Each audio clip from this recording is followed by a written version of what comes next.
Mr. Netanyahu, I am talking to you.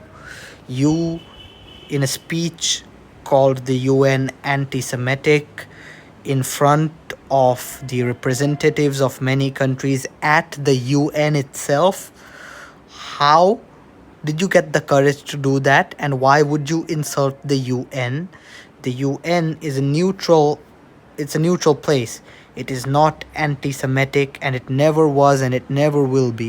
More importantly, the prime minister of an the prime minister of a democratic nation should not call the UN by any names of the like of which you called them by, Mr. Netanyahu. For my uninitiated viewers, here is what he said at the UN. The singling out of the one and only Jewish state continues to be a moral stain on the United Nations.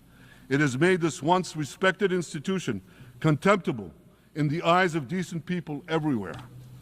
But for the Palestinians, this UN House of Darkness is home court.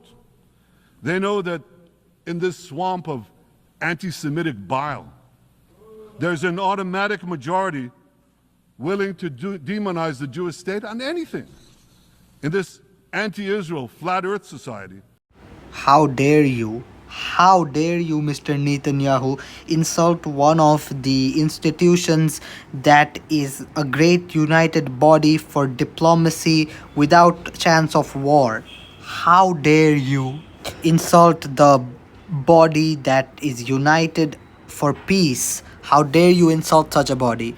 And this just proves my point that Israel does not like peace. The whole point of the United Nations was to be a neutral ground for discussion and diplomacy among nations that are members of the United Nations. The United Nations was started in the late 1940s, right after World War II, as a body for peace so that any conflict like World War II doesn't happen again. Mr. Netanyahu, you are not giving anyone a good reason to support you. You are not doing that by going against the United Nations. You are giving people more reasons not to support you. And I myself don't accept Israel's unbelievable, brutal occupation of Palestine. For a lack of a better word, I had to pause there for a minute. But brutal and absolutely genocidal is what it is. That's something everyone agrees on. Everyone that supports Palestine agrees on that.